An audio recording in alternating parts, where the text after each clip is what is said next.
qiyaasba adigoo cunugaaga yariiska ee 7 sano jiro aa wax ka qaban karin guriga intii asi kula jooga cabsi kula tahay argagax kula tahay qiyaasba nolosha noocaas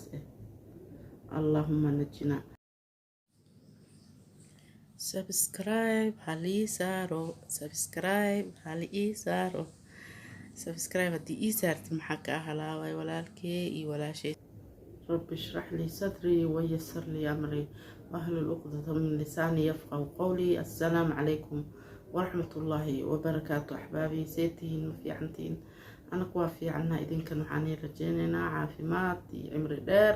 وعبادة صوبا فضلا هدا نقول صوبتاي سبسكرايب نوصر هدا كهيشدنا قسياش أنا سوق لنا بليز لايك نوبادي سيدي أو يرقلينا نوتاين كنا horeysa ugu socon waa mahadsantiin walaalaheyga maanta waxaan u hayaa qiso cajiibkeeda leh markii la dhahay ilmaha intii la dhalin ka hor ilaahu ilmo isiilay ma la dhahee ilaahu ilmo anin iyo anfacay iyagan is anfacay wadankoodana anfacayna sii alla ilaahay laga tuugaa marka faamilkan waxaa faamili Amerikaan oo cunugooda 7 sano jiro ka noogay gacanta ka taagtay oo u baahan intii la caabiyo marka qisadooda nala dhageysta cimri qaadashay mudan tahay alxamdulillah calaa kulli xaal marka hadda qisadii aa bilaabeena qisadu waxay ku bilaabatay cunugaaniyada yariiska Carol marka dadkan way soo korsadeen ma iyaga ma dhalin laakiin waxay ka soo qaateen ilmaha oo markii oo hooyaashii iyo aabaha ii korin karin oo adoptionka oo lasoo wadanayo meesha oo ilmaha child care ka soo qaateen marka cunugaaniyada hooyadiis biological oo dhashe waxay ahayd drug addicted daroogada isticmaali jirtay cunuga marka asoo uurkiis ee leedahay daroogada isticmaali jirtay markay dhashay kadib maqaarka cunuga zaa'id oo jileec u ahaa markay soo qaadanay marka hooyadii oo soo qaadata ka sheekeynaysa waxay dhahday cunugeen markii soo qaadaneen zaa'id oo jileec u ahaa maqaarkiisa ilaan hooyadiis waxay isticmaali jirtaa dhib u keenay marka sida u joogto markuu maraayay dhahday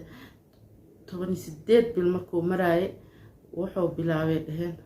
neefta intuu dhab isku sii ilaa nafta ka dhici rabto neefta ma ka foqay dhab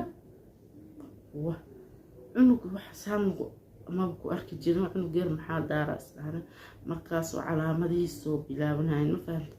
markuu 3 sano jiran waxay dhaheen intuu firinta jeerka ka soo baxsaday qaro oo 10 mindi ka taagaal dhahay markaas cunug 3 jir dabeecad loo barta maahan mugta intuu oo firinta jeer furto oo wax qariis oo bixi 10 mindi ka taago marka waa yaabaneenay dhahada cunuga markii sida u joogay 4 sano markuu gaar iskoolkii la geeyay daycare la geeyay xanaanada markaas macallimiinta ilbaabka ku dhufanaa hal macallin qoobkoo ka jabiyay halna uurey lahayd caloosha ugu dhuftay marka cunug dhiblow soo baxay asoo 4 sano jiro markii kale oo 5 sano soo gaaray maroo intoo musqusha galay dhaheen musqusho galay wuxuu qaatay kii oo waxa lagu jaray ma aragtay garka lagu xiiraa walaalkiis ka weyn lahay oo intoo soo qaatay farihiisa farax ijiya oo iskaga jajaraan dhahay ijiya iyo hilibka isku qabtay ma fahanteen ijiya iyo hilibka isku qabtay markaas oo dhiigay maxaa saa u soo bis markii la dhahay ilaa markaan hadal oo gaarmo oo soo weynaan maxaa saa u yeeshay markii la dhahay waxay dhahay bleeder kool dhaajir oo gudaheeda ku dhex jira oo dhahay bleeder wuxuu idin kula dhiigaaga intii ka rabaa dhiigaaga i tusi bleederka marka see waa la qeex markii la dhahay woo ma sawire robot waay maxaa la dhahay dad kan oo robot waa adeeg marka wuxuu dhahay 4 gees waay madaxiisa qalin waay korkiisa 200 sano jira madaxeegu dhex nool yahay markasta wuxuu i dhahaa faamilkaaga dhan dil oo i dhahay mugtay kaas way cabsadeen hooyadiisa wuxuu dhahaa ani maxaa igu suubinaya markay dhahdo adiga waa ku dilaa say ii dilee mindi dheer soo qabso saan oo dhaha intuu isgeey saanan kuugu dhufanaa yaab ilaa cunug yar waxaas ma laga filanayo maho isbitaal waa geynay dhahda meel aan geynay ma 6 isbitaal aan geynay waxaa la siinay daawo markoos hal markaco ma la qaban karay dhahda aabihiis ma aan horta ma u dhawaan kariya dhahda hal maroo ku kaduudana ilaa 40 daqiiqo camal waa lahayna aabihiis wejigu aaga tufaa cunugii intii oo xanuunjii marabiyo dheer laakiin qasab ay ugu tahay intii qabto waay hooyadiis waxay dhahda waa ka cabsanaynaa habeenkii ilbaab furan ma seexan karno waxaa dheen ama soo kaca oo mindidi nin dhexgeliyaa aan horta guriga kaligay maba liigu dhaafi karay dhahday waa ka cabsanaa cunugan walaalihiis xataa kan oo ka weyne iyaga dhaleen runta u dhaleen wuxuu dhahaa allah ani waxaan jeclaan lahay walaal normal intoo ii ahaado sida ilmaha kale oo iskooleeda normal walaal intii haysta aan iska jeclaan lahay oo dhawaa marka marmar wuxuu dhaha bleederkii wuxuu ii dhahe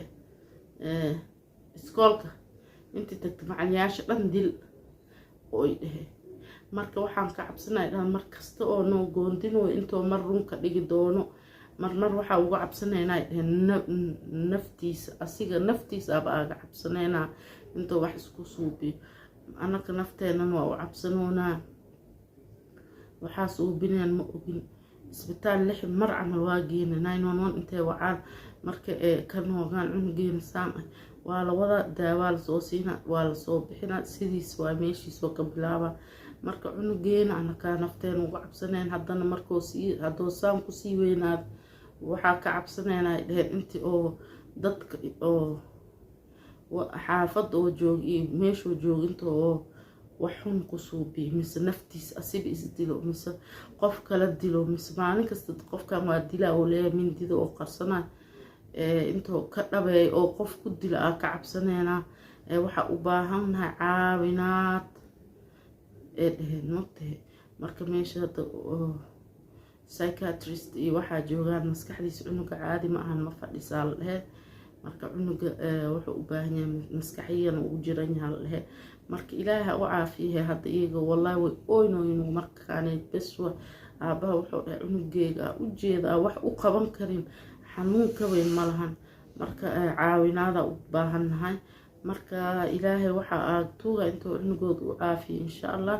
annakana waxaa isku dardaarmaynaa ilmaha markii oo la weydiisanaa ilaahay oo la weydiisanaa koowba ilaahoo ilmo isiilay ma la dhehee ilaah oolaad kheyr qabto ilaah oolaad oo naftooda anfaceys nafteenan anfaceysna sii anaka dhanbo inta saas dhahno ilaahu aamin ilaahu waxuu anakale inta sabab nagu noqonay mise oo na dhibaa ilaahay ma nagu salado insha allah haddan inkastoo adduunka dhanba imtixaan iska tahay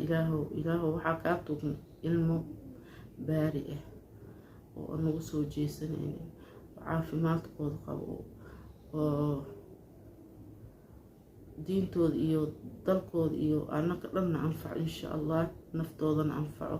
marka qisada saasay ku dhammaatay marka wiilkoodan ilaahay ha u caafiye wax kalaa dhihi karna male asxaabay haddii ka hesheen qisayaasha noocan ah waa nii soo raadinaa mucjizad iyo adduunka nooca u kala socdo ku kala arkeen ma fahanteen waa noo soo raadinaa marka idinkan waxaan aniga waxa waaye booska intii qisadii soo jeediy oo soo raadiy oo soo fasiro idinkan waxa waaye intii like igu caawisiin inta like ii saarosad waa arkaa ilaahay kheyr hanisiyo dadka waa iiga baxsantiin maasha allah inta kalena fadlan like wax ma kaa dhibays like ii saar ileen haddii adi like ii saarti dad badan ay arkaa ma fahanteen assalaamu calaykum waraxmatullaahi wabarakaatu